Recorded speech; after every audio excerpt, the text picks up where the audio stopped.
ദൈവം നമുക്ക് നൽകുന്ന വലിയ കൃപയ്ക്കായി ദൈവത്തിന് ഏറെയേറെ സ്തോത്രം. 114 ഞാൻ കഴിഞ്ഞ ആഴ്ച ഒരു പല അനുഭവങ്ങൾ, കേൾവികൾ, ദൃഷ്ടാന്തങ്ങൾ പറഞ്ഞാണല്ലോ ആ ദൂത് ആരംഭിച്ചത്. അപ്പോൾ അതിലൊന്ന് ഊന്നിപ്പറഞ്ഞത് പെന്തക്കോസ് പൊതുധാരയിലല്ലാതെ ഉള്ള ഒരു കൂട്ടായ്മ, ഒരു പെന്തക്കോസുകാരാണ്, നല്ല ദൈവമക്കളാണ്. അവർക്ക് സാക്ഷിയോഗങ്ങൾ ഉണ്ടെങ്കിൽ ഉള്ള സമയത്ത് പ്രധാനമായി ഊന്നിപ്പറയുന്ന ഒരു കാര്യം, കഴിഞ്ഞ ഒരാഴ്ചക്കാലം പാപം ചെയ്യാതെ ജീവിക്കുവാൻ ദൈവം എന്നെ സഹായിച്ചതിനായി ദൈവത്തിന് സ്തോത്രം. എല്ലാവരുടെയും ഉള്ളത്തിൽ അത് പതിച്ചു കാണും. എല്ലാവരും അങ്ങനെ സാധിക്കത്തില്ലെന്ന് എഴുതി തള്ളി കാണത്തില്ലെന്ന് ഞാനങ്ങ് അനുമാനിക്കുക. പിന്നെ കർത്താവിൻ്റെ സന്നിധിയിൽ, കർത്താവേ എനിക്ക് അങ്ങനെ സാധിക്കുമോ, ആർക്കെങ്കിലും ചെയ്യുവാൻ സാധിക്കുമോ എന്ന് ചോദിച്ചിട്ടുള്ളവരുണ്ടെങ്കിൽ അവർക്കായി ഞാൻ ദൈവത്തിന് സ്തോത്രം ചെയ്യുന്നു. ദൈവത്തിന് സ്തോത്രം. ഇത് ഒരു കൂട്ടർക്ക് സാക്ഷിപ്പാൻ അങ്ങനെ കഴിയുമെങ്കിൽ എനിക്ക് ഒന്ന് ശ്രമിക്കാമല്ലോ എന്ന ചിന്ത ഈ ഒരാഴ്ചക്കാലം ഹൃദയത്തിൽ പുലർത്തിയവർക്കായിട്ട് ദൈവത്തിന് ഞാൻ സ്തോത്രം ചെയ്യുന്നു. നിങ്ങളുടെ മുൻപിൽ ഇന്ന് രാവിലെ നിന്ന് കഴിഞ്ഞ ഒരാഴ്ച ഒരു പാപവും ഞാൻ ചെയ്തില്ല എന്ന് പറയത്തക്ക രീതിയിൽ എന്നെ ശോധന ചെയ്തിട്ടല്ല ഞാൻ നിൽക്കുന്നത്. കർത്താവിന് സ്തോത്രം. എന്നാൽ ഈ ദൂതിലേക്ക് ദൈവം നമ്മളെ കൊണ്ടുപോകുന്നതിനായി ദൈവത്തെ ഞാൻ സ്തുതിക്കുന്നു. ഞാൻ ഈ പകലുള്ള സമയത്ത് ഇന്നത്തെ അതൊറ്റ ഇതിൽ പോയാലേ അത് ശരിയാകത്തുള്ളൂ. ഒരിടത്ത് എത്തിച്ചിട്ട് അടുത്ത ആഴ്ച മടങ്ങി വരത്തക്കോണമുള്ള ഒരു ചിന്തയല്ല ഇന്നത്തെ. അതുകൊണ്ട് ഞാൻ നിങ്ങളിൽ നിന്നും സാധാരണ പ്രസംഗികരായ, പെന്തക്കോസ് പ്രസംഗികരായ ഞങ്ങളുടെ എല്ലാവരുടെയും ഒരു ആഗ്രഹം, എങ്ങനെ പറഞ്ഞു വന്നാലും അത് നിങ്ങളെ കണ്ട് ഞങ്ങൾ പറയാതെ ഒരു സ്തോത്രം പറയിപ്പിക്കുന്ന രീതിയിൽ അവതരിപ്പിക്കണമെന്നാണ് ഞങ്ങളുടെ എല്ലാ ആഗ്രഹം. അത് നമ്മുടെ പെന്തക്കോസ് അതിൻ്റെ ഒരു പ്രത്യേകതയാണ്. മലയാളി പെന്തക്കോസ് വടക്കേ ഇന്ത്യയിൽ പ്രസംഗിച്ച ആരും പറയത്തില്ല സ്തോത്രം. അവർ ഉണർന്നിരിക്കുകയാണെന്ന് അറിയണേൽ ജോക്ക് പറയണം. ഇടയ്ക്ക് ജോക്ക് പറഞ്ഞാൽ അവർ പ്രതികരിക്കും, അല്ലെങ്കിൽ അവർ പ്രതികരിക്കത്തില്ല. നമ്മുടെ ഇടയിൽ ജനം ഒരു സ്തോത്രവും അല്ലെ എലിയായും ഒക്കെ ഒന്ന് പറഞ്ഞാലേ നമുക്ക് പ്രസംഗിയനുള്ളൂ ഇവരെ ഇത് സ്വീകരിക്കുന്നുണ്ടെന്ന്. ചിലരത് പറയിപ്പിച്ചുകൊണ്ടേ ഇരിക്കും. ചിലർ ദൈവസഭയിൽ അന്യാഗ്നി കത്തിച്ച ആളുകളെ ഇളക്കും. നിങ്ങൾക്കറിയാം, ഞങ്ങളാരും അങ്ങനെ ചെയ്യുന്നവരല്ലെന്ന്. പിന്നെ ഞങ്ങൾ കുറേ ബൈബിൾ സ്കൂളിൽ പഠിച്ചതായതുകൊണ്ട് ആളുകൾ പക്ഷേ പറയും പഠിപ്പിക്കാൻ കൊള്ളാം, പ്രസംഗിക്കാൻ കൊള്ളത്തില്ല. പിന്നെ അത് ദയവ് ചെയ്ത് ഉപദ്രവിക്കരുത്. ദൈവത്തിന് സ്തോത്രം. ഞാൻ നിങ്ങളോട് പറയാം, ദൈവവചനം കേട്ടിട്ടേ ഈ കർത്താവിൻ്റെ വചനം ഇതിന് പുറത്തു പോയി നമ്മുടെ ഉള്ളത്തിൽ അത് സ്പർശിച്ചിട്ട് ഈ വചനവുമായിട്ട് പുറത്തു പോകുന്നതാ ദൈവത്തിന് സ്തോത്രം ഏറെ ആനന്ദം. ദൈവത്തിന് സ്തോത്രം. എനിക്ക് ഇവിടെ ഇരിക്കുന്ന എല്ലാവരും ദൈവവചനം നല്ലപടി പറയുന്നവരാ. എന്നാൽ ദൈവത്തിൻ്റെ വചനത്തിൽ നിന്ന് പറയുമ്പം അത് വലിയ സന്തോഷമാണ്. അപ്പോസ്തല പ്രവൃത്തിയിൽ പാസ്റ്റർ സനിൽ പ്രസംഗിക്കുകയാണല്ലോ. എനിക്ക് പിന്നെ ഓരോ ദിവസവും ഓരോ വാക്യവും എടുത്തിട്ട് അതിൻ്റെ അർത്ഥം പറഞ്ഞ് അതിൻ്റെ ആപ്ലിക്കേഷൻ പറയുന്നത് എൻ്റെ ഉള്ളത്തിന് വലിയ സന്തോഷമാണ്. നിങ്ങൾക്കെല്ലാം അങ്ങനെയാണെന്ന് എനിക്കറിയാം. അതുകൊണ്ട് കർത്താവിൻ്റെ വചനം നമ്മളെ എപ്പോഴും സന്തോഷിക്കുന്നവരാകണം. അപ്പം ഞാൻ നിങ്ങളാരും നല്ലലിയ പറഞ്ഞില്ലേലും, പിന്നെ പുറത്ത് പോയി പഠിത്തക്കാരനാണെന്ന് പറഞ്ഞാലും ശാന്തമായിട്ട് നിന്ന് നിങ്ങളോട് കർത്താവിൻ്റെ വചനം വളരെ ഇമ്പോർട്ടൻ്റ്. വേറെ പ്രസംഗിയന്മാർ ഇതുപോലെ സമയം എടുത്ത് ആരും ചെയ്ത് കാണത്തില്ലെന്ന് എനിക്കറിയാം നിങ്ങളുടെ മുന്നേ. അതുകൊണ്ട് വളരെ ഗൗരവമുള്ള ഒരു കാര്യം നമുക്ക് ഒരുമിച്ച് കർത്താവിൻ്റെ സന്നിധിയിൽ ചിന്തിക്കാം. വളരെ ചോദ്യത്തോടെയാണ് നാം ആരംഭിക്കുന്നത്. സ്ലൈഡ് ചോദ്യത്തോടെയാ. Next slide. ആരംഭിക്കുന്നത് completion or incompletion, to be complete or not to be complete. നല്ല മലയാളം, പൂർണ്ണമാകാനൊക്കുമോ അതോ അപൂർണമായി തന്നെ ശേഷിക്കുമോ? ചോദ്യം. അടുത്ത ചോദ്യം ഞാൻ വിശദീകരിച്ചിട്ടുണ്ടല്ലോ.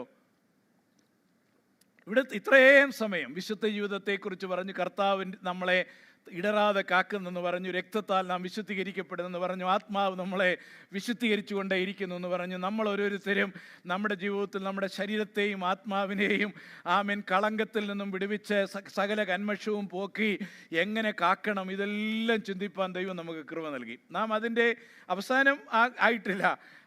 എന്നാൽ ഇവിടെ ഈ തലത്തിൽ നിന്നുകൊണ്ട് ചോദിക്കുന്ന വലിയ ചോദ്യം, ഇങ്ങനെയൊക്കെയാണെങ്കിൽ ദൈവം പിതാവും പുത്രനും പരിശുദ്ധാത്മാവും ആമേൻ എനിക്ക് വേണ്ടി പ്രവർത്തിക്കുന്നു, എൻ്റെ ഉള്ളത്തിൽ പ്രവർത്തിക്കുന്നു, എന്നെ പിടിച്ചിരിക്കുന്നു, എന്നെ കാണുന്നു, രക്തത്താൽ എൻ്റെ പാപത്തെ മറയ്ക്കുന്നു, ദൈവത്തിന് സ്തോത്രം, എന്നെ സഹായിക്കുന്നു.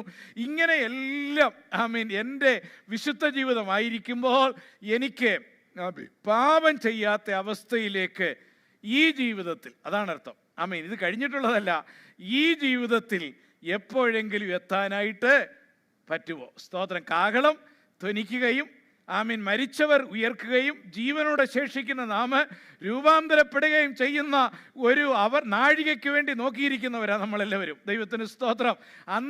അടുത്തേതല്ല പറയുന്നത്, അന്നേരം ഈ ശരീരത്തെ രൂപാന്തരപ്പെടുത്തി കഴിഞ്ഞു. ദൈവത്തിന് സ്തോത്രം. ആമീൻ. എന്നാൽ ഈ ശരീരത്തിൽ വസിക്കുന്ന നമുക്ക് എപ്പോഴെങ്കിലും ആമീൻ ഈ പാപം ചെയ്യാത്ത ഒരവസ്ഥയിൽ എത്തുവാനായിട്ട് സാധിക്കുമോ? ദൈവത്തിന് സ്തോത്രം. രണ്ട് കാഴ്ചപ്പാടിൽ ഇത് കാണുന്ന ആളുകളുണ്ട്. അല്ലെങ്കിൽ വ്യത്യസ്ത കാഴ്ചപ്പാടെന്ന് പറയാതെ രണ്ട് എംഫസിസ് കൊടുക്കുന്ന ആളുകളുണ്ട്. ഞാനും നിങ്ങളും എവിടെയാണെന്ന് നമുക്ക് ഒരുമിച്ച് കണ്ടുപിടിക്കാം.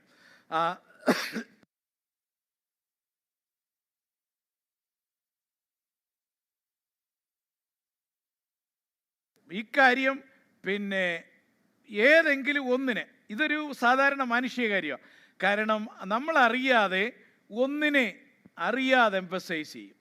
ചിലപ്പോൾ നമ്മളങ്ങ് എക്സ്ട്രീമിസ്റ്റ് ആവും. പിന്നെ വിശുദ്ധിയോടുകൂടെ മാത്രമേ കർത്താവിൻ്റെ മേശയിൽ പങ്കെടുക്കാൻ പാടുള്ളൂ, പക്ഷെങ്കിൽ എൻ്റെ കൂട്ടത്തിൽപ്പെട്ടവരുടെ കൂടെ മാത്രമേ ഞാൻ കർത്തൃമേശ എടുക്കത്തുള്ളൂ എന്ന് പറയുമ്പോൾ അതൊരു എക്സ്ട്രീമിസമാണ്. ദൈവത്തിന് സ്തോത്രം. എന്നോട് എൻ്റെ കർത്താവ് ചോദിച്ചിട്ടുണ്ട്, ഞാൻ പിന്മാറിപ്പോയ ഒരു കൊച്ചു ഇടവേളയുണ്ട്, വളരെ കൊച്ചു പ്രായത്തിൽ 18-19 വയസ്സുള്ള കാലത്ത്.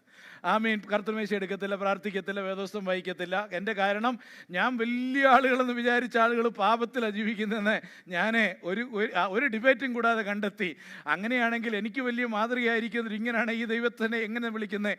ആമീൻ. പക്ഷേ എന്നോട് എൻ്റെ കർത്താവ്, ഞാൻ ചോദിച്ച പല ചോദ്യങ്ങളുണ്ട് ആ കാലത്ത്. അതിനകത്ത് ഒരു പ്രധാനപ്പെട്ട ചോദ്യം, കർത്താവിൻ്റെ മേശ നിൻ്റെ കൂടെ എടുക്കുന്നവരും നീയും തമ്മിലുള്ളതാണോ, ഞാനും നീയും തമ്മിലുള്ളതാണോ? ദൈവത്തിന് സ്തോത്രം. എൻ്റെ ജീവിതത്തെ മാറ്റിമറിച്ച ദൈവശബ്ദമായിരുന്നു അത്. എൻ്റെ ദൈവത്തിന് സ്തോത്രം. അപ്പം ഞാൻ തന്നെ കർത്താവിൻ്റെ സന്നിധിയിൽ ഏറ്റു പറഞ്ഞു, ഇത് നീയും ഞാനും തമ്മിലുള്ള കാര്യമാണ്. ആമീൻ. അപ്പോൾ എന്നോടുള്ള അടുത്ത ചോദ്യം, അതുകൊണ്ട് നിനക്ക് ആര് തരുന്നു എന്നുള്ളത് നിനക്ക് കാര്യമാണോ എന്ന് പറഞ്ഞ, പാപത്തിൽ ജീവിക്കുന്ന ദുഷ്ടനായ അധർമ്മനായ ഒരാൾ കർത്തൃമേശ നടത്തണം എന്നല്ല ഞാൻ പറയുന്നത്. ദൈവത്തിന് സ്തോത്രം. പക്ഷെങ്കിൽ നീ അതുകൊണ്ട് മാറിയിരിക്കരുത്. കർത്താവിന് സ്തോത്രം. കാരണം ഈ തരുന്നയാളും ആമീൻ നീയും തമ്മിലുള്ളതല്ല, പ്രധാനമായിട്ട് ഞാനും നീയും തമ്മിലുള്ളതാ കർത്താവിൻ്റെ മേശ. ദൈവത്തിന് സ്തോത്രം. അപ്പോൾ അതുകൊണ്ട് നമ്മളെ ബാലൻസ് തെറ്റുവാനിടയാകരുത് ഒരു കാഴ്ചപ്പാടിലും. ഇതെപ്പോഴും ആത്മീയ ജീവിതത്തിൽ ഉണ്ടാകണം. അപ്പം രണ്ട് രീതിയിൽ കാണുന്ന ആളുകളുണ്ട്. ഒന്നാമത്തേത്, നെക്സ്റ്റ് ഗോ ഡൗൺ, ആമേൻ, 116, പരിപൂർണത പറയുന്ന ആളുകളുണ്ട്, പെർഫെക്ഷനിസം. അപ്പം അതിനകത്തെ അർത്ഥം ഇത്രയേ ഉള്ളൂ, പാപം ചെയ്യാത്ത ഒരവസ്ഥയിലേക്ക് ഒരു വിശ്വാസിക്ക് വരാം. ഓക്കെ, പാപം ഒരിക്കലും ചെയ്യാത്ത ഒരവസ്ഥയിലേക്ക്. അതിനെ പിന്നെ ഏറെ ഊന്നി പറയുന്നതിന് കുഴപ്പമില്ല. മറ്റുള്ള കാര്യത്തെ മറന്ന് ഇതിനെ ഇൻസിസ്റ്റ് ചെയ്യുന്ന അത് വരുമ്പം പിന്നെ ഒന്നിനെ പ്രത്യേകമായിട്ട് ഊന്നിപ്പറയുക, ചിലതിനെ മറന്നിട്ട്, അതിൻ്റെ മറുവശം മറന്നിട്ട്. അങ്ങനെയുള്ള കൂട്ടായ്മയാണ് ഞാൻ ഇന്ന് പറഞ്ഞ ഉദാഹരണം, കഴിഞ്ഞ ആഴ്ച പറഞ്ഞ ഒരേ കൂട്ടത്തെക്കുറിച്ചാണ്. അവരുടെ അവസ്ഥയിലുള്ള അവർ ആ പെർഫെക്ഷനിസ്റ്റ് വിശ്വസിക്കുന്നവരാ. പാപം ചെയ്യാത്ത ഒരവസ്ഥയിലേക്ക് നമുക്ക് വരാം. പാപം ചെയ്യാത്ത അവസ്ഥ, ഓക്കെ എന്ന് പറഞ്ഞാൽ ക്ഷമയോട് നിങ്ങൾ കാത്തിരിക്കാമെന്ന് എനിക്കറിയാം. എന്നാൽ അതിനെ ഇച്ചിരൂടെ വിശദീകരിക്കാം. ദൈവം പൈതലായിരുന്ന ഒരാൾക്ക്, ഒരു വ്യക്തിക്ക് പാപം ചെയ്യാൻ കഴിയത്തില്ലെന്നല്ല. സ്തോത്രം. അത് വെച്ചാ ഞങ്ങളുടെ കൂടെ സഹാധ്യാപകനായിരുന്ന ദൈവദാസൻ പറഞ്ഞേ, യേശു കർത്താവിന് വേണമെങ്കിൽ പാപം ചെയ്യാമായിരുന്നു, പക്ഷേ കർത്താവ് എന്ത് ചെയ്തില്ല. അതുപോലെ നമുക്കും പാപം ചെയ്യാതെ ജീവിക്കാം. അദ്ദേഹം ഈ കൂട്ടത്തിൽപ്പെട്ട ആളായിരുന്നു. അങ്ങനെ പറയരുത്, ദൈവം ഇത് പറയല്ലേ. ദൈവത്തിന് സ്തോത്രം. ആമേൻ. ഞാൻ ഈ അടുത്ത സമയത്ത് എവിടെയോ വീഡിയോ ഇങ്ങനെ യൂട്യൂബിലാണെന്ന് തോന്നുന്നു, അതോ അല്ലെങ്കിൽ വേറെ TV ചാനൽസിൽ നോക്കിയപ്പം ഒരു പല series of presentation, how did Jesus become God എനിക്ക് സമയമില്ല, കേൾക്കാനാ താല്പര്യമുണ്ട്. എങ്കിലും ഞാൻ വിചാരിച്ചു, how can people ask that question? I mean, how did Jesus become God? Yeshu എങ്ങനെ ദൈവമായി? അങ്ങനല്ല ചോദിക്കേണ്ടത്. യേശു എങ്ങനെ മനുഷ്യനായി എന്നാ ചോദിക്കേണ്ടത്. ആമീൻ. മനുഷ്യനായ നസ്രേത്തുകാരനായ മറിയയുടെ മകനായ യേശു, ആമീൻ, മനുഷ്യനായ യേശു ദൈവമായതല്ല, നിത്യ ദൈവത്തിൻ്റെ നിത്യപുത്രൻ. ആമീൻ. ദൈവത്തിന് സ്തോത്രം. അവൻ മനുഷ്യ ജഡമെടുത്തതാണ്. അതാണ് അന്വേഷിക്കേണ്ടത്. ദൈവത്തിന് സ്തോത്രം. അതുകൊണ്ട് മനുഷ്യനോടുള്ള ബന്ധത്തിൽ ചിന്തിക്കുന്ന കാര്യങ്ങൾ യേശു കർത്താവിൽ അപ്ലൈ ചെയ്യുന്നതിന് കെയർഫുൾ ആയിരിക്കണം. ദൈവത്തിന് സ്തോത്രം. അപ്പം ഇവിടെ വന്നിട്ട് വീണ്ടും ജനനം പ്രാപിച്ച് വിശുദ്ധീകരണം പ്രാപിച്ച് രക്തത്താൽ കഴുകപ്പെട്ട് ദൈവം കരം പിടിച്ച് നടത്തുന്ന ഒരു വ്യക്തിയെക്കുറിച്ചുള്ള കാഴ്ചപ്പാട് എന്നെയും നിങ്ങളെയും കുറിച്ചുള്ളതാ. ദൈവത്തിന് സ്തോത്രം. നെഗറ്റീവായിട്ട് ഈ ഭാഗത്തെ ഒന്നും കാണരുത്. ക്ഷമയോട് കാത്തിരിക്കുക. ആമീൻ. ഉള്ള ഒരു ചിന്ത, നമുക്ക് പാപം ചെയ്യുവാൻ കഴിയത്തില്ലെന്നല്ല, ദാറ്റ് വി കനോട്ട് സിൻ എന്നല്ല. ദൈവത്തിന് സ്തോത്രം. പക്ഷേ അതിൻ്റെ അർത്ഥം കഴിയും എങ്കിലും പാപം ചെയ്യുന്നില്ല. നിങ്ങൾ അത് നോക്കി, ഞാൻ ഹൈലൈറ്റ് ചെയ്തിരിക്കുന്നത് റെഡിൽ, പാപം ചെയ്യാൻ കഴിയത്തില്ലെന്നല്ല, പിന്നെ എന്താണ്? പാപം ചെയ്യുന്നില്ല. ദൈവത്തിന് സ്തോത്രം. പഠിച്ചു പറയാം. ദൈവത്തിന് സ്തോത്രം. കഴിയത്തില്ലെന്നല്ല, ചെയ്യുന്നില്ല എന്നുള്ളതാ. ദൈവത്തിന് സ്തോത്രം. ഹല്ലേലൂയ. അപ്പം അതിൻ്റെ അർത്ഥം പരീക്ഷകളില്ലെന്നല്ല, പ്രലോഭനങ്ങളില്ലെന്നല്ല. ദൈവത്തിന് സ്തോത്രം. എല്ലാവർക്കും പ്രലോഭനങ്ങളുണ്ട്. ആമീൻ. ഞായറാഴ്ച ദിവസം കഴിഞ്ഞയാഴ്ച പാപം ചെയ്യാതെ ജീവിക്കാൻ ദൈവം എന്നെ സഹായിച്ചു എന്ന് സാക്ഷിക്കുന്ന അവർക്കും പ്രലോഭനങ്ങളുണ്ടായിട്ടുണ്ട്. സ്തോത്രം. നാം കണ്ടതൊക്കെ ലോകത്തിൽ അവരും കണ്ടിട്ടുണ്ട്, കാണുന്നുണ്ട്. ഞാനും നിങ്ങളും. ആമീൻ. ഈ ഫോൺ എത്ര മണിക്കൂറാണ് എൻ്റെ കയ്യിൽ? ആമീൻ. ചില സമയത്ത് ഈ ഫോൺ എന്നോട് പറയും, ഇത്ര മണിക്കൂർ നീ ഇതേ നോക്കിക്കൊണ്ടിരിക്കുകയായിരുന്നെന്ന്. ആമീൻ. എനിക്ക് ചിലപ്പം ഭാരം തോന്നുമായിരുന്നു. ഇപ്പോൾ അതങ്ങ് മരവിച്ചു. ആമീൻ. കാരണം അപ്പം നമുക്കറിയാം നമ്മൾ എത്രയോ കാര്യങ്ങൾ കാണുന്നു. ദൈവത്തിന് സ്തോത്രം. അപ്പം ലോകത്തിൽ പിന്നെ പരീക്ഷകൾ, പ്രലോഭനങ്ങൾ നമുക്ക് ചുറ്റുമുണ്ട്, എല്ലാവർക്കും ഉണ്ട്. സ്തോത്രം. എന്നാൽ ആമീൻ, ഇവിടുത്തെ എംഫസിസ് അത് പറയുന്ന ചിന്തിക്കുന്നവർക്ക് ഉള്ളത്, പാപം ചെയ്യാതെ, ആമീൻ, ഈ പരീക്ഷകൾ ഉണ്ടെങ്കിലും പാപം ചെയ്യാതെ നമുക്കൊരു ജീവിതം നയിക്കാനായിട്ട് സാധിക്കും എന്ന ചിന്ത. സ്തോത്രം. അപ്പം നിങ്ങളിങ്ങനെ വിചാരിക്കുക, അങ്ങനെ ആർക്കെങ്കിലും സാധിക്കുമോ? ദൈവത്തിന് സ്തോത്രം. അങ്ങനെ you need to go down slide 119. ആമീൻ. അങ്ങനെ ആ ചിന്ത നമുക്ക് വരിക. ഇങ്ങനെ പറയുമ്പോൾ അത് സാധിക്കുമോ? കഴിയത്തില്ലെന്ന് പറയുന്നു. ആമേൻ. കഴിയത്തില്ലെന്നല്ല, ചെയ്യാതിരിക്കാൻ അങ്ങനെ ആർക്കെങ്കിലും സാധിക്കുമോ? ദൈവത്തിന് സ്തോത്രം. അത് തിരുവചനത്തിന് നിരക്കുന്നതാണോ? തിരുവചനത്തിലേക്ക് നമുക്ക് പോകാം. സ്തോത്രം. നാം പല പ്രാവശ്യം ആവർത്തിച്ച് പറഞ്ഞ യേശുനാഥൻ്റെ വാക്കുകൾ മത്തായി രേഖപ്പെടുത്തിയിരിക്കുന്നതനുസരിച്ച്, ആകയാൽ നിങ്ങളുടെ സ്വർഗീയ പിതാവ് സൽഗുണപൂർണനായിരിക്കുന്നത് പോലെ നിങ്ങളും സൽഗുണപൂർണർ ആകുവീൻ. എനിക്കറിയാം, ഞാൻ ആവർത്തിച്ച് അത് പറഞ്ഞു. ആമീൻ. ഞാൻ ഉൾപ്പെടെ ഇത് പറയുമ്പം നമ്മുടെയൊക്കെ മനസ്സിലിരിക്കുന്നത് ഈ ശരീരം രൂപാന്തരപ്പെട്ട് കഴിഞ്ഞുള്ള അവസ്ഥയായിരിക്കും നമ്മുടെ കർത്താവ് പറയുന്നതെന്നാ.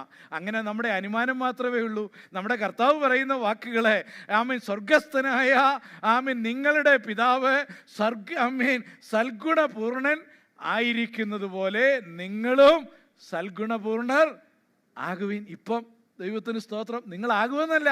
ദൈവത്തിന് സ്തോത്രം. യേശുനാഥൻ്റെ വാക്ക് നിങ്ങൾ ശ്രദ്ധിക്കേ, നിങ്ങളാകുമെന്നല്ല, ആകുവീൻ. Pro active. നിങ്ങൾ അതിനു വേണ്ടി പ്രവർത്തിക്കുക. ദൈവത്തിന് സ്തോത്രം. അപ്പോൾ ആ എംഫസിസ് ദൈവവചനത്തിന് നിരക്കുന്നതല്ലേ? ദൈവത്തിന് സ്തോത്രം. അടുത്ത സ്ലൈഡ്. എഫേസ്യ ലേഖനം 4-ാം അധ്യായം 14 മുതൽ 15 വരെ. സ്തോത്രം. അതിൻ്റെ അവസാന ഭാഗമാ. എങ്കിലും ഞാൻ വാക്യങ്ങളെല്ലാം വായിക്കാം. അങ്ങനെ നാം ഇനിയും മനുഷ്യരുടെ ചതിയാലും ഉപായത്താലും തെറ്റിച്ചു കളയുന്ന തന്ത്രങ്ങളിൽ കുടുങ്ങിപ്പോകുവാൻ തക്കവണ്ണം ഉപദേശത്തിൻ്റെ ഓരോ കാറ്റിനാൽ അലഞ്ഞുഴലുന്ന ശിശുക്കളായിരിക്കാതെ സ്നേഹത്തിൽ സത്യം സംസാരിച്ചുകൊണ്ട്. സ്തോത്രം. സത്യം സ്നേഹത്തിൽ സംസാരിക്കണം. ആമീൻ. എഴുതുന്നവരും ഫോൺ ചെയ്യുന്നവരും ഒക്കെ കേൾക്കട്ടെ. ദൈവത്തിന് സ്തോത്രം. സ്നേഹത്തിൽ സത്യം സംസാരിച്ചുകൊണ്ട്. അടുത്തത്, ക്രിസ്തു എന്ന തലയോളം സകലത്തിലും വളരുവാൻ ഇടയാകും. ദൈവത്തിന് സ്തോത്രം. പരിശുദ്ധാത്മാവിൻ്റെ വാക്കുകളാ. ആമീൻ. ഞാൻ എന്ത് പറയുന്നു, ഞാൻ എന്ത് ചിന്തിക്കുന്നു എന്നുള്ളതല്ല പ്രധാനപ്പെട്ട കാര്യം. എൻ്റെ നാഥൻ്റെ വചനം എന്ത് പറയുന്നു എന്നുള്ളതാ. എൻ്റെ കർത്താവിൻ്റെ വാക്കുകളാ. സൽഗുണപൂർണരാകുമെന്നല്ല, ആകുവീൻ എന്നാണ് നമ്മുടെ കർത്താവ് പറഞ്ഞത്. ആമീൻ. ബി ഈ പെർഫെക്റ്റ്. ഇവിടെ പറയുകയാ, ആമീൻ, ക്രിസ്തു എന്ന തലയോളം സകലത്തിലും വളരുവാൻ സാധ്യതയുണ്ടെന്നല്ല, സ്തോത്രം. ആമീൻ. വളരുവാനിടയാകും. അതാ ദൈവവചനം. ദൈവത്തിന് സ്തോത്രം. ഹല്ലേലൂയ. ദൈവവചനത്തിൻ്റെ ആഴത്തിനായി ദൈവത്തെ ഞാൻ സ്തുതിക്കുന്നു. നമുക്ക് മുൻപോട്ട് പോകാം. കർത്താവിന് സ്തോത്രം. ഹല്ലേലൂയ. 1 തെസ്സലോനിക്കർ 5:23 ഏറെ അറിയാവുന്ന വേഗഭാഗം, സമാധാനത്തിൻ്റെ ദൈവം തന്നെ നിങ്ങളെ മുഴുവനും ശുദ്ധീകരിക്കുമാറാകട്ടെ. മുഴുവനും ശുദ്ധീകരിക്കുമാറാകട്ടെ. ഹല്ലേലൂയ. നിങ്ങളുടെ ആത്മാവ്, നിങ്ങളുടെ പ്രാണൻ, നിങ്ങളുടെ ദേഹം, ദൈവത്തിന് സ്തോത്രം. Hallelujah. Amen. Hallelujah. Amen. Body, Amin, the soul and the spirit, നിങ്ങളുടെ ആത്മാവും പ്രാണനും ദേഹവും ദൈവത്തിന് സ്തോത്രം അശേഷം മുറ്റുമായി നമ്മുടെ കർത്താവായ യേശു ക്രിസ്തുവിന്റെ പ്രത്യക്ഷതയിൽ അനിന്യമായി വെളിപ്പെടും വണ്ണം കാക്കപ്പെടുമാറാകട്ടെ. സ്തോത്രം. നിങ്ങൾ അവിടുത്തെ എംഫസിസ് നോക്കണം. വായിച്ചു വിടുകയാ. ആമീൻ. ഞങ്ങളും വീഴ്ചയുള്ളവരാകയാൽ പ്രസംഗികരാകുന്ന ഞങ്ങൾ ഇത് നിങ്ങളുടെ മുമ്പിൽ എംഫസൈസ് ചെയ്യാറില്ല. ദൈവത്തിന് സ്തോത്രം. ഹല്ലേലൂയ. എന്നാൽ ദൈവത്തിന് സ്തോത്രം. ആമീൻ. അന്നേരം നമ്മൾ ആമീൻ പെർഫെക്റ്റ് ആകുമെന്നല്ല. ദൈവവചനം ഇവിടെ യേശുനാഥൻ ഇറങ്ങി വരുമ്പോൾ അവൻ്റെ പ്രത്യക്ഷതയിൽ ആമീൻ അനിന്യമായി, ഹല്ലേലൂയ, ദൈവത്തിന് സ്തോത്രം, blameless spirit and soul and body be kept blameless. ദൈവത്തിന് സ്തോത്രം. അനിന്യമായി വെളിപ്പെടും വണ്ണം കാക്കപ്പെടുമാറാകട്ടെ എന്ന് പറഞ്ഞ ഇപ്പോഴേ സ്തോത്രം. അപ്പൊ അതുകൊണ്ടേ ആ സാക്ഷി പറയുന്നവരെ നമുക്ക് ജഡ്ജ് ചെയ്യാതിരിക്കാം. തൽക്കാലം കർത്താവിന് സ്തോത്രം. മുന്നോട്ട് വാ. കർത്താവിന് മഹത്വം. സ്ലൈഡ് 124. അടുത്ത ചിന്തയിലെ ഇതെല്ലാം ഉണ്ടെങ്കിലും പരിപൂർണത ഇമ്പോസിബിളാ. അത് നടക്കത്തില്ല. എന്തോ ഒക്കെ ഉണ്ടെങ്കിലും അപൂർണതയിലേ നമ്മൾ അവസാനിക്കത്തുള്ളൂ. ആ ചിന്ത, അതിനെ വാക്യം എല്ലാവരും കണ്ടുപിടിക്കും. ഇതിനുകൊണ്ട് വാക്യം. സ്തോത്രം. 125. അപ്പോൾ അവിടുത്തെ അർത്ഥം പാപത്തിൽ നിന്ന് പൂർണ്ണമായ മോചനത്തിന് നമ്മൾ പരിശ്രമിക്കണം. We should strive. സ്ട്രൈവ് എന്ന വാക്ക് എത്ര പ്രാവശ്യം നമ്മൾ ഉപയോഗിച്ചു. നമ്മൾ പരിശ്രമിക്കണം. പക്ഷേ പാപരഹിതത, പാപമില്ലാത്ത ഒരു ജീവിതം, ഒരു തെറ്റും ചെയ്യാത്ത ഒരു ജീവിതം, അത് ഇമ്പോസിബിളാ, അസാധ്യമാണ്. സ്തോത്രം. അതൊരു എംഫസിസ്. മറ്റേ എംഫസിസ് പെർഫെക്റ്റ്. അപ്പം ഇവിടുത്തേത് പാപരഹിതമായ ഒരു തെറ്റും ചെയ്യാത്ത ഒരു ജീവിതം ഇമ്പോസിബിളാണ്. അടുത്ത സ്ലൈഡ്. പിന്നെ യോഹന്നാൻ എഴുതുക. യോഹന്നാൻ അപ്പോസ്തലൻ. നമ്മൾ സാധാരണ കർത്തൃമേശയുടെ സമയത്ത് ദൈവദാസന്മാരാകുന്ന ഞങ്ങൾ യോഹന്നാൻ്റെ ലേഖനത്തെ പരാമർശിക്കാറുണ്ട് 1-ാം അധ്യായത്തിൽ. അതിന് 8 മുതലുള്ള വാക്യങ്ങൾ നമുക്ക് യോഹന്നാൻ എഴുതുകയാണ്. നമുക്ക് പാപമില്ല എന്ന് നാം പറയുന്നുവെങ്കിൽ നമ്മെ തന്നെ വഞ്ചിക്കുന്നു, സത്യം നമ്മിൽ ഇല്ലാതെയായി. 2-3 വാക്യം കൂടെ വായിക്കാം. 9-ഉം 10-ഉം. നമ്മുടെ പാപങ്ങളെ ഏറ്റുപറയുന്നുവെങ്കിൽ അവൻ നമ്മോട് പാപങ്ങളെ ക്ഷമിച്ച് സകല അനീതിയും പോക്കി നമ്മെ ശുദ്ധീകരിപ്പാൻ തക്കവണ്ണം വിശ്വസ്തനും നീതിമാനുമാകുന്നു. നാം പാപം ചെയ്തിട്ടില്ല എന്ന് പറയുന്നുവെങ്കിൽ അവനെ അസത്യവാദിയാക്കുന്നു, അവൻ്റെ വചനം നമ്മിൽ ഇല്ലാതെയായി. നമുക്ക് യോഹന്നാനോട് യാതൊരു ഡിബേറ്റ് നമുക്കില്ല. നമ്മളെ ഇതുപോലെ അറിഞ്ഞ് എഴുതുന്ന ഒരു പരിശുദ്ധാത്മാവ്, ദൈവത്തിന് സ്തോത്രം, അതുപോലെ മനസ്സിലാക്കിയിരിക്കുന്ന 90 കഴിഞ്ഞ ഒരു നല്ല വലിയപ്പച്ചൻ യോഹന്നാൻ. ആമേൻ. ദൈവത്തിന് സ്തോത്രം. എഫെസോസിലോ എവിടെയോ വെച്ച് എത്ര നന്നായി മനുഷ്യ സ്വഭാവത്തെ വിശകലനം ചെയ്യുന്നു, ആത്മീയനെ വിശകലനം ചെയ്യുന്നു, എത്ര നന്നായിട്ട് ആത്മാവിൻ്റെ ദൂത് ഉൾക്കൊണ്ട് എഴുതുന്നു. ദൈവത്തിന് സ്തോത്രം. ഹല്ലേലൂയ. കർത്താവിന് മഹിമ. പിന്നെ റോമാലേഖനം 7 നമ്മുടെ ഓർമ്മയെ ശ്രദ്ധയെ നമുക്ക് കൊണ്ടുപോകാം. പൗലോസ് അവിടെ പറഞ്ഞിരിക്കുന്നത് തൻ്റെ വീണ്ടും ജന്മം പ്രാപിച്ച ജീവിതകാലത്തിന് ശേഷമുള്ള സമയത്തെക്കുറിച്ചാണെങ്കിൽ അത് പഠിതാക്കൾ ഡിബേറ്റ് ചെയ്യുന്നു. അതുകൊണ്ട് ഞാൻ അങ്ങനെ പറഞ്ഞേ. അപ്പം നിങ്ങൾ എന്നോടോ പിന്നെ പാസ്റ്റർ ജോസഫിനോടോ ഒന്നും ചോദിക്കേണ്ട ഏതാ പാസ്റ്ററുടെ ഒപ്പീനിയൻ എന്ന്. ഞങ്ങൾക്ക് ആർക്കും അറിയത്തില്ല. എന്നാൽ പൗലോസ് പിന്നെ തൻ്റെ വീണ്ടും ജനനം പ്രാപിച്ച കാലത്തിന് ശേഷമുള്ളതാണ് പറയുന്നതെങ്കിൽ എൻ്റെ ചിന്ത അങ്ങനെയാണ്. തൻ്റെ വാക്കുകൾ നിങ്ങൾ ശ്രദ്ധിക്കുക. 21-ാം വാക്യം.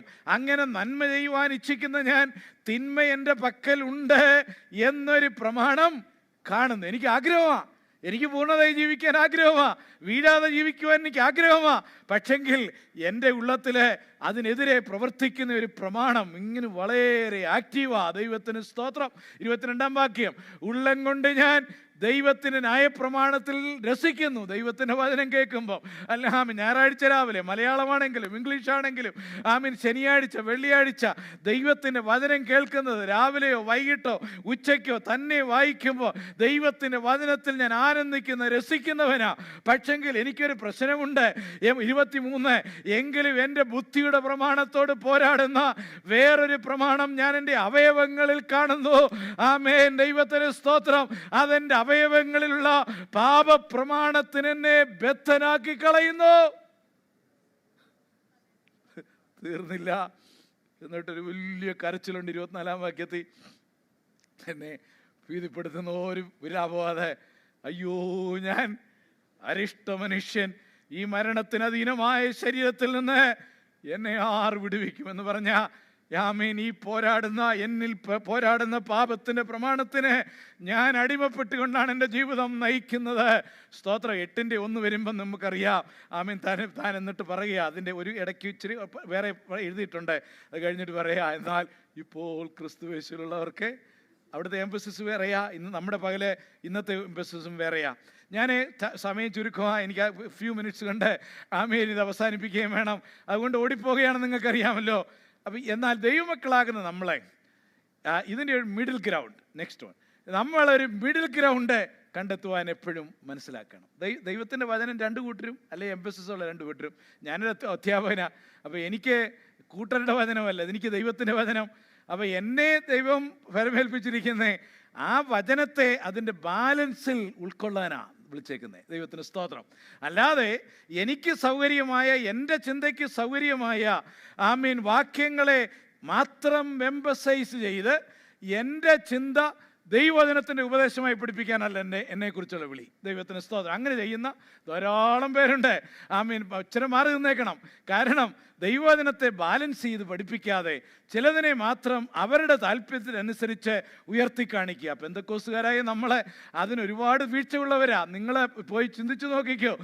കർത്താവിൻ്റെ വചനത്തിൻ്റെ ബാലൻസ് നിലനിർത്താതെ ചിലതൊക്കെ നമ്മൾ ആവശ്യമില്ലാതെ എംഫസൈസ് ചെയ്തു പോയ എത്രയോ കാര്യങ്ങൾ നമുക്കുണ്ടായിട്ടുണ്ട്. അതിൻ്റെയൊക്കെ ഭാരങ്ങൾ നമ്മൾ ഇപ്പോഴും ചുമക്കുന്നുണ്ടല്ലോ. അങ്ങനെയാകരുത്. ദൈവത്തിന് സ്തോത്രം. ദൈവത്തിൻ്റെ വചനത്തിൽ പരസ്പര വൈരുദ്ധ്യം ഉള്ളതെന്ന് നമുക്ക് തോന്നുന്ന വചനം ഉണ്ടെങ്കിൽ, അങ്ങനെ ഉണ്ടെങ്കിൽ നിങ്ങൾ വിചാരിക്കരുത് വചനം വൈരുദ്ധ്യമാണെന്നും വചനത്തിന് പ്രശ്നമുണ്ടെന്നും. അങ്ങനെയല്ല. ദൈവത്തിന് സ്തോത്രം. വൈരുദ്ധ്യത, യാക്കോബും പൗലോസും തമ്മിൽ വൈരുദ്ധ്യതയില്ല. ദൈവത്തിന് സ്തോത്രം. ചിലരെല്ലാം അത് ചിന്തിക്കുന്നുണ്ട്. പഠിതാവായ ഡോക്ടറായ ചരിത്രത്തിൽ ഒരുപക്ഷെ ഏറ്റവും കൂടുതൽ എഴുതിയിട്ടുള്ള ലൂതർ പറഞ്ഞു യാക്കോബിൽ പരിശുദ്ധാത്മാവില്ലെന്ന്. ലൂതറിനാ തെറ്റിയേ, യാക്കോബിനല്ല തെറ്റിയത്, പരിശുദ്ധാത്മാവിനല്ല തെറ്റിയത്. ദൈവത്തിന് സ്തോത്രം. Luther failed to recognize the balance between Paul and James. പൗലോസും യാക്കോബ് എഴുതിയിരിക്കുന്ന വചനത്തിൻ്റെ സന്തുലിതാവസ്ഥ കണ്ടുപിടിക്കുവാനായി ലൂതർ മെനക്കെട്ടില്ല എന്ന് മാത്രമേ ചിന്തിക്കാവൂ. നമ്മളാണെങ്കിലും അതുപോലെയാകണം. നമ്മളെ ദൈവത്തിന് സ്തോത്രം വചനത്തിലെ വൈരുദ്ധ്യതയല്ല നമ്മളെ ചിന്തിപ്പിക്കേണ്ടത്. നമ്മൾ ചിന്തിക്കേണ്ടത് ഇത് മോശ പറഞ്ഞ കാര്യമാണെങ്കിലും യെശയ്യാവ് പറഞ്ഞ കാര്യമാണെങ്കിലും വൈരുദ്ധ്യത തോന്നിയാൽ മോശയെ കൊണ്ട് പറയിപ്പിച്ചതും യെശയ്യാവിനെ കൊണ്ട് പറയിപ്പിച്ചതുമായ പരിശുദ്ധാത്മാവുണ്ട്. ദൈവത്തിന് സ്തോത്രം. ആ ആത്മാവിന് തെറ്റത്തില്ല. മോശ പറഞ്ഞുവെന്ന് ഞാൻ വിചാരിക്കുന്നതല്ല പരിശുദ്ധാത്മാവ് അർത്ഥമാക്കിയത്. യെശയ്യാവ് പറഞ്ഞെന്ന് ഞാൻ ചിന്തിക്കുന്നതല്ല പരിശുദ്ധാത്മാവ് അർത്ഥമാക്കിയത്. അപ്പോൾ പരിശുദ്ധാത്മാവ് അർത്ഥമാക്കിയതിനെ കണ്ടെത്തുവാൻ ദൈവമേ എന്നെ സഹായിക്കണമേ എന്നുള്ളതായിരിക്കണം എൻ്റെ പ്രാർത്ഥന, നിങ്ങളുടെ പ്രാർത്ഥന. ദൈവത്തിന് സ്തോത്രം. നിങ്ങൾ ഗ്രഹിക്കുന്നുണ്ടല്ലോ ആഴം. അതുകൊണ്ട് ഈ ഒത്തുതീർപ്പ് മറക്കരുത്. ദൈവസഭയിലാണ് എൻ്റെ വഴി, my way or no way. ഞാൻ പറയുന്നതല്ല എൻ്റെ ഗ്രൂപ്പിൻ്റെ വഴി. ഞാൻ പദവിയിൽ എത്തിയില്ലെങ്കിൽ എല്ലാം ഞാൻ നശിപ്പിക്കും. അല്ലെങ്കിൽ ഞാൻ പറയുന്ന രീതിയിൽ കോൺഗ്രസിനെ നയിക്കുവാൻ നേതാവുണ്ടായാൽ ഞങ്ങളുടെ ഞങ്ങൾ നേതാവാക്കാം. അങ്ങനെയല്ല. പൊളിറ്റിക്സിനെ കുറിച്ചൊരു നിർവചനമുണ്ട്. Politics is meeting in the middle aisle. അതൊരു പക്ഷേ US കോൺഗ്രസ്സിലോ ബ്രിട്ടീഷ് പാർലമെന്റിലോ ഉരുത്തിരിഞ്ഞ വാചകമാകാം. പിന്നെ അത് സാധാരണ ജീവിതത്തിൽ അങ്ങനെ, കുടുംബത്തിലും അങ്ങനെ. മറക്കരുത് ഈ മക്കളെ, ദൈവത്തിന് സ്തോത്രം. കോൺഫ്ലിക്റ്റ് നമുക്ക് എല്ലായിടത്തും ഉണ്ടാകാം. പക്ഷേ എപ്പോഴും ഓർക്കണം, ഇതൊരു കോംപ്രമൈസ് കണ്ടെത്താൻ സാധിക്കണം. സ്തോത്രം. ഹല്ലേലൂയ. നിൽക്കാൻ സമയമില്ലല്ലോ. നിങ്ങൾക്കറിയാമല്ലോ.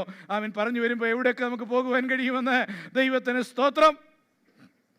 അപ്പം നമുക്ക് ആ ഒത്തുതീർപ്പിൻ്റെ വഴിയിൽ, ആ കോംപ്രമൈസിൻ്റെ പാതയിൽ 2-3 മിനിറ്റ് ചിന്തിക്കാം. സ്തോത്രം. Next slide. പാപത്തിൽ നിന്നുള്ള സമ്പൂർണ്ണ സ്വാതന്ത്ര്യമാണ് ഞാനും നിങ്ങളും ലക്ഷ്യമിടേണ്ടായി. സ്തോത്രം. The standard to be aimed at is complete freedom from sin. സാധിക്കോ ഇല്ല എന്നുള്ള അടുത്ത കാര്യം. പക്ഷെ അതാ ദൈവവചനത്തിൻ്റെ പഠിപ്പീര്. സ്തോത്രം. പാപത്തിൽ നിന്നുള്ള സമ്പൂർണ്ണ സ്വാതന്ത്ര്യം. ദൈവത്തിന് സ്തോത്രം. എത്രയോ ഇടത്ത്, അടുത്ത സ്ലൈഡ്, എത്രയോ ഇടത്ത് നാം വായിച്ചു, സ്ട്രൈവ്, സ്ട്രൈവ്, സ്ട്രൈവ്. പശുവിൻ്റെ അകിടിനു വേണ്ടി, അമ്മയുടെ അകിടിനു വേണ്ടി പരിശ്രമിക്കുന്ന കിടാവ്. പരിശ്രമിക്കാനുള്ള ആജ്ഞ ഞാനും നിങ്ങളും അവഗണിക്കരുത്. സ്തോത്രം. പിന്നെ തിയററ്റിക്കലി, മാനുഷികമായ സൈദ്ധാന്തികമായ ചിന്തയിൽ എല്ലാ പ്രലോഭനങ്ങളെയും മറികടക്കാൻ നമുക്ക് കഴിയും. അതാ ദൈവവചനം. നിങ്ങൾ പാസ്റ്റർ PVയുടെ പുതിയ പഠിപ്പിലാണോ? അല്ല. സ്തോത്രം. 1 കൊരിന്ത്യർ 10:13, മനുഷ്യർക്ക് നടപ്പല്ലാത്ത പരീക്ഷ നിങ്ങൾക്ക് നേരിട്ടിട്ടില്ല, ദൈവം വിശ്വസ്തൻ, നിങ്ങൾക്ക് കഴിയുന്നതിനും ഇതേ പരീക്ഷ നേരിടുവാൻ സമ്മതിക്കാതെ നിങ്ങൾക്ക് സഹിപ്പാൻ കഴിയേണ്ടതിന് പരീക്ഷയോടുകൂടെ അവൻ പോക്കുവഴിയും ഉണ്ടാക്കും. ദൈവത്തിന് സ്തോത്രം. ഹല്ലേലൂയ. ആമേൻ. ദൈവത്തിന് സ്തോത്രം. ഹല്ലേലൂയ. ഇവിടെ ദൈവവചനത്തിന് പഠിപ്പീരിൻ്റെ അർത്ഥം പാപത്തിൽ നിന്ന്, നെക്സ്റ്റ് വൺ, പാപത്തിൽ നിന്ന് പൂർണ്ണമായും സ്വതന്ത്രമാകാതെ പൂർണ്ണത. അവിടെ ലോജിക്കൽ പ്രോബ്ലം ഒക്കെ ഉണ്ടെങ്കിൽ നിങ്ങൾ എന്നോട് ക്ഷമിച്ചേരെ. കർത്താവിന് സ്തോത്രം. ഇതാ തിരുവചനത്തിൻ്റെ പഠിപ്പീരെ. സ്തോത്രം. Complete without entirely being free from sin. പാപത്തിൽ നിന്ന് പൂർണ്ണമായും സ്വതന്ത്രമാകാതെയുള്ള ഒരു കംപ്ലീറ്റ്നെസ്, ഒരു പൂർണ്ണത. ദൈവത്തിന് സ്തോത്രം. പാപം ചെയ്യത്തേ ഇല്ലെന്ന് ചിന്തിക്കരുത്. നമ്മുടെ നാഥൻ നമ്മളെ പഠിപ്പിച്ചിരിക്കുന്നത്, നമ്മൾ പറയാറില്ല, നിങ്ങളായാലും പ്രാർത്ഥിക്കാറുണ്ടോ പ്രാർത്ഥന? അത് പ്രാർത്ഥിക്കരുതെന്നല്ലേ നമ്മളെ പഠിപ്പിച്ചു വച്ചേക്കുന്നത്. സ്തോത്രം. കർത്താവിൻ്റെ പ്രാർത്ഥന, ഞങ്ങളുടെ പാപങ്ങൾ ഞങ്ങളോട് ക്ഷമിക്കണമേ. അതിൽ കൂടുതലാ, ഞങ്ങളുടെ കടക്കാരോട് ഞങ്ങൾക്ക് ക്ഷമിച്ചതുപോലെ ഞങ്ങളോടും ക്ഷമിക്കണമേ. കടക്കാരെ മാറ്റി നിർത്തിയേരെ, എങ്കിലും തമ്പുരാനോട് നമ്മൾ ഓരോ ദിവസവും പ്രാർത്ഥിക്കുക. ദൈവത്തിന് സ്തോത്രം. Forgive us our sins. Hallelujah. അത് നമ്മുടെ ജീവിതത്തിൻ്റെ ഒരു യാഥാർത്ഥ്യമാണ്. ദൈവത്തിന് സ്തോത്രം. പക്ഷേ ഒരു കൊയർ പ്ലീസ് കം. ദൈവത്തിന് സ്തോത്രം. ദൈവ മക്കളെ കുറിച്ചുള്ള ദൈവജനത്തിൻ്റെ പഠിപ്പീര്. Next slide 139. ഒരു ക്രിസ്ത്യൻ, ഒരു ക്രിസ്ത്യാനി, ഒരു വിശ്വാസി പാപത്തിൽ ജീവിക്കുന്നവനല്ല, ഹാബിച്വൽ സിന്നറല്ല, സ്ഥിരം പാപിയല്ല. 1 യോഹന്നാൻ 3 മുതൽ 6 വരെയുള്ള വാക്യങ്ങൾ ഞാൻ നിങ്ങളെ വായിച്ചു കേൾപ്പിക്കട്ടെ. ദൈവത്തിന് സ്തോത്രം. ഓക്കെ. യേശുവിനെ കുറിച്ച്, അവനിൽ പ്രത്യാശയുള്ളവനെല്ലാം അവൻ നിർമ്മലനായിരിക്കുന്നത് പോലെ തന്നെ നിർമ്മലീകരിക്ക എന്നല്ല. സ്തോത്രം. ആ ഭാഷ നിങ്ങൾ നോക്കിക്കേ, നിർമ്മലീകരിക്കുന്നു. സ്തോത്രം. ഒരു വിളിയല്ല, ഒരു യാഥാർത്ഥ്യം പറയുകയാ. 4-ാം വാക്യം, പാപം ചെയ്യുന്നവൻ എല്ലാം അധർമ്മവും ചെയ്യുന്നു, പാപം അധർമ്മം തന്നെ. 5-ാം വാക്യം, പാപങ്ങളെ നീക്കുവാൻ അവൻ പ്രത്യക്ഷനായി എന്ന് നിങ്ങൾ അറിയുന്നു, അവനിൽ പാപമില്ല, അവനിൽ വസിക്കുന്നവൻ ആരും പാപം. അവിടുത്തെ അർത്ഥം, ഈ യോഹന്നാൻ തന്നെ 1-ാമത്തെ എഴുതിയേ, ഇവിടുത്തെ അർത്ഥം ഗ്രീക്കിൻ്റെ നല്ല ഭാഷാന്തരം, പാപത്തിൽ ജീവിക്കുന്നില്ല. പാപം ചെയ്യുന്നേ ഒരിക്കലും വീഴത്തില്ലെന്നല്ല യോഹന്നാൻ പറയുന്നത്. പക്ഷെ പാപത്തിൽ ജീവിക്കുന്നില്ല. പാപത്തിൽ ജീവിക്കുന്നവൻ ആരും അവനെ കണ്ടിട്ടില്ല, അറിഞ്ഞിട്ടുമില്ല. സ്തോത്രം. നമുക്ക് ചിലരോടൊക്കെ അത് പറയണം. ദൈവത്തിന് സ്തോത്രം. നമ്മുടെ ഇടയിലുണ്ട്, നേതാക്കന്മാരുടെ ഇടയിലുണ്ട്, വിശ്വാസികളുടെ ഇടയിലുണ്ട്. നമ്മുടെ ഇടയിൽ എന്ന് പറഞ്ഞാൽ റെസ്റ്റോറേഷൻ ചർച്ചിലല്ല. ദൈവത്തിന് സ്തോത്രം. അവരോടൊക്കെ ഇത് പറയണം. പാപത്തിൽ ജീവിക്കുന്നവൻ ആരും യേശുനാഥനെ കണ്ടിട്ടില്ല, അവനെയൊട്ട് അറിയുന്നുമില്ല. നമ്മുടെ ഗോൾ എന്താകണം? നമ്മുടെ ലക്ഷ്യം എന്താകണം? നമ്മുടെ ലക്ഷ്യം, സ്തോത്രം, നമ്മുടെ ലക്ഷ്യം എൻ്റെ ലക്ഷ്യം പാപമില്ലാത്ത ജീവിതം. എനിക്ക് അതിന് കഴിയും. അതാണ് ദൈവത്തിൻ്റെ വചനം എന്നെയും നിങ്ങളെയും പഠിപ്പിക്കുന്നേ. അതാ ബാലൻസ്. ആമേൻ. വീടാതെ ജീവിക്കുവാൻ കഴിയുമോ? കഴിയുമെന്നാണ് കർത്താവിൻ്റെ വചനം പഠിപ്പിക്കുന്നേ. ആമേൻ. പാപം ചെയ്യാനുള്ള സാധ്യത എല്ലാവർക്കും ഉണ്ടെന്ന് പിശാച് നമ്മളെ കൺവിൻസ് ചെയ്താൽ ഒരുപാടിടത്ത് അവൻ നമ്മെ വീഴ്ത്തും. നമ്മുടെ കണ്ണുകൾ ഒരുപാടിടത്തേക്ക് അവൻ കൊണ്ടുപോകും. നമ്മുടെ ഒരുപാട് തീരുമാനങ്ങളിൽ അവൻ കൈകടത്തും. ദൈവത്തിന് സ്തോത്രം. പക്ഷേ പരിശുദ്ധാത്മാവ് നമ്മളെ ഓർമ്മിക്കുക, പാപം ചെയ്യാതെ ജീവിക്കുവാൻ എനിക്കും നിങ്ങൾക്കും കഴിയും. അതിനായിട്ടാ ദൈവം നമ്മളെ വിളിച്ചേക്കുന്നേ. ആമേൻ. 1 യോഹന്നാൻ 3 ആരംഭത്തിലെ വാക്യങ്ങൾ വായിച്ച് ഞാൻ അവസാനിപ്പിക്കാം. പ്രിയമുള്ളവരെ, നാം ഇപ്പോൾ ദൈവമക്കളാകുന്ന 2-ാം വാക്യമാ. സ്തോത്രം. നാം ഇന്നതാകുമെന്ന് ഇതുവരെ പ്രത്യക്ഷമായില്ല. അവൻ പ്രത്യക്ഷനാകുമ്പോൾ നാം അവനെ താൻ ഇരിക്കും പോലെ തന്നെ കാണുന്നതാകൊണ്ട് അവനോട് സദൃശന്മാരാകുമെന്ന് നാം അറിയുന്നു. എന്നിട്ട് 3-ാം വാക്യത്തിലേക്ക് ഒന്ന് പൊക്കി. സ്ലൈഡ് 141. അവനിൽ പ്രത്യാശയുള്ളവൻ അവനെ കാണുമ്പോൾ അവനെ പോലെ ആകും എന്ന് പ്രത്യാശയുള്ള എല്ലാവരും. അവനിൽ പ്രത്യാശയുള്ളവനെല്ലാം അവൻ നിർമ്മലനായിരിക്കുന്ന പോലെ. ദൈവത്തിന് സ്തോത്രം. അവൻ നിർമ്മലനായിരിക്കുന്ന പോലെ. Hallelujah, hallelujah, hallelujah. തന്നെ നിർമ്മലീകരിക്കുന്നു ദൈവം. അതിനാണ് നമ്മളെ വിളിച്ചിരിക്കുന്നത്. ഹല്ലേലൂയ. ദൈവസന്നിധിയിൽ എഴുന്നേറ്റ് നിൽക്കാം. ആമേൻ. ഭക്തിയോടെ എഴുന്നേറ്റ് നിൽക്കാം. അനുതാപത്തോടെ എഴുന്നേറ്റ് നിൽക്കാം. ആമേൻ, ആമേൻ. നന്ദിയോടെ എഴുന്നേറ്റ് നിൽക്കാം. ദൈവത്തിന് സ്തോത്രം. ഹല്ലേലൂയ.